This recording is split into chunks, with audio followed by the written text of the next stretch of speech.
Good morning, everybody. Hang on, I'm gonna turn the light on because, look like crap. Oh, there we go. I have my beautiful glow back, and it's fake because it's light. Anyway, um, I saw a video that I took a little bit of a problem with this morning, and I just had to share this. So, for obvious reasons, I think I was bullied as a kid.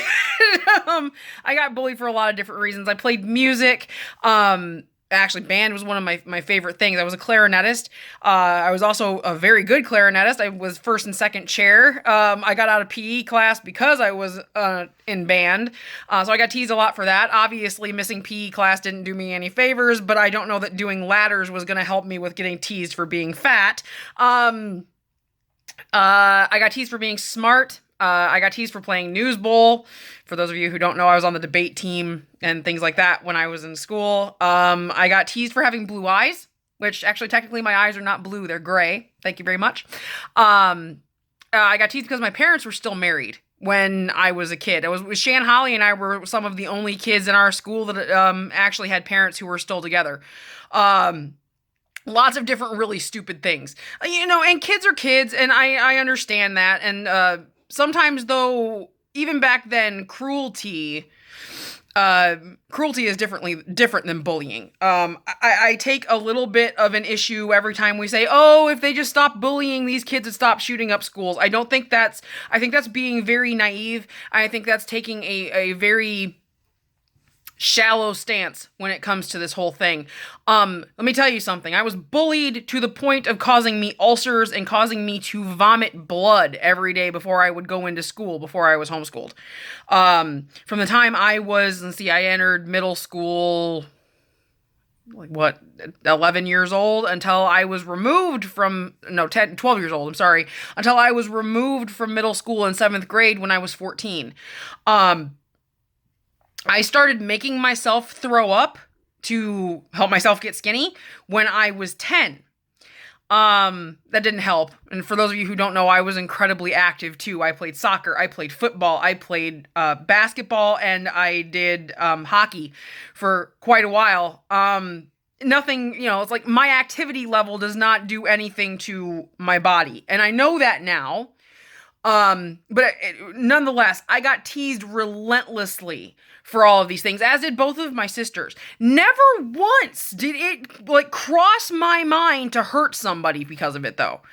I never even got the urge to punch one of the bitch asses in their face when I was a kid. I mean, well, maybe once or twice, but it never crossed my mind to go into school and hurt somebody, ever. And I haven't struggled with anxiety and everything since I was a kid. Shannon has, and I think Shannon can probably back me up on this, and so can Holly. Even with mental health issues, that doesn't necessarily mean that's going to be what puts somebody over the edge. I think we're taking a cop-out when we say, "Oh, if we just stop the bullying, why isn't everybody saying anything about bullying? Why isn't this stopping?" I think that's great. I think it's great, nice, fine, and well that we're focusing on people needing to be kinder to each other and people being, teaching their children to love instead of hate. And I think it's good to take a stance on that, but I think we're focusing in the wrong spot. You can have ideas and want to change things concurrently. There doesn't have to be a separation, or there can be a separation in the two. I fully believe in gun control. I believe in having stronger rules about gun control, but at the same time, that doesn't stop me from also having a problem with bullying. That doesn't stop me with also having a problem with how we are teaching our children to respond to negative input. That doesn't change how that doesn't change how I believe about anything else. Just because I believe in gun control doesn't mean I can then not be also against all of these other things, which means I can stand up about all of those things at the same exact time. And so can you. So can these kids that are walking out of school. Now, you don't have to agree with what they're doing. You don't have to agree that what they're doing is going to be helpful. You don't have to agree about anything whatsoever. It doesn't matter. It doesn't affect you. It doesn't affect you. Repeat that until it gets through to your thick skull. It doesn't affect you.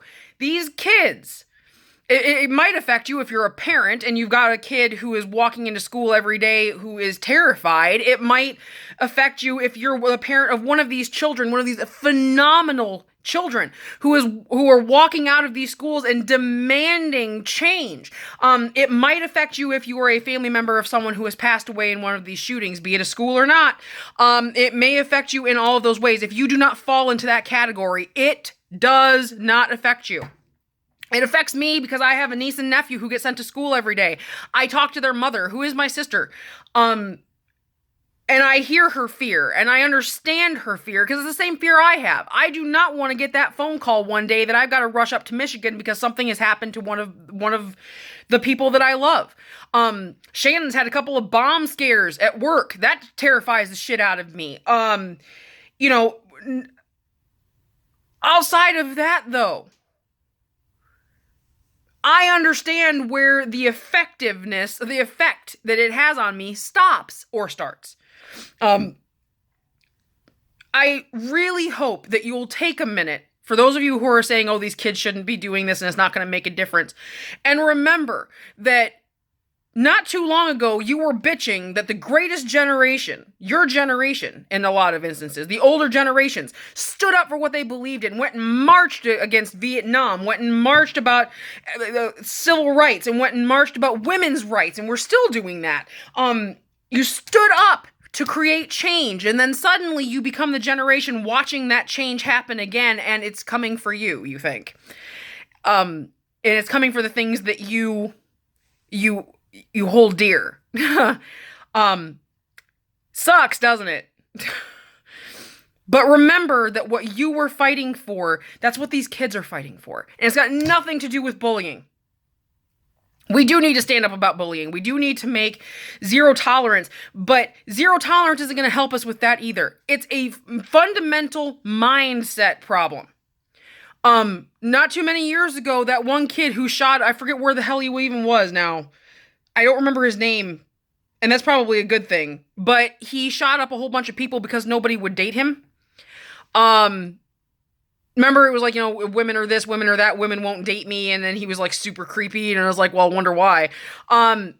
We have that. We have these fundamental problems, underlying problems with how we treat each other. And without identifying, without attacking that, without changing our own mindset, without not being so divisive, we have no shot at changing this.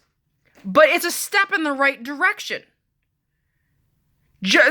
Everything that we do amounts to tiny steps in the right direction. It cannot always be mountains that we scale before these things happen. And we can't scale them all at once. We have to take them in steps.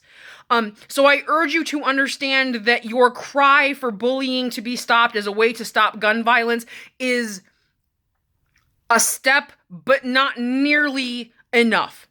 Not nearly enough. We need to be addressing this problem that we have in American society right now, where we just don't give a shit about each other. And that is the fundamental underlying problem. But don't begrudge these kids for being scared, for taking a stand and doing what they think is right. I certainly don't. I'd be out there walking with them too if I was a student. I feel lucky that I'm not. I was 14 years old, though, when Columbine happened. I was a teaching aide. And I remember very distinctly when Columbine happened, having a 6-year-old child come up to me and go, Miss Sarah, what is this? What do we do next?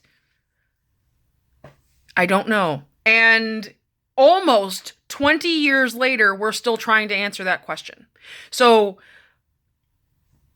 again, identify your own issues. Work on your own issues, and let's face what we need to face. But let these kids do what they've got to do to change the future. That's what they're there for. That's what our next generations are for. And I really hope we get our heads out of our asses sometime soon. Bye.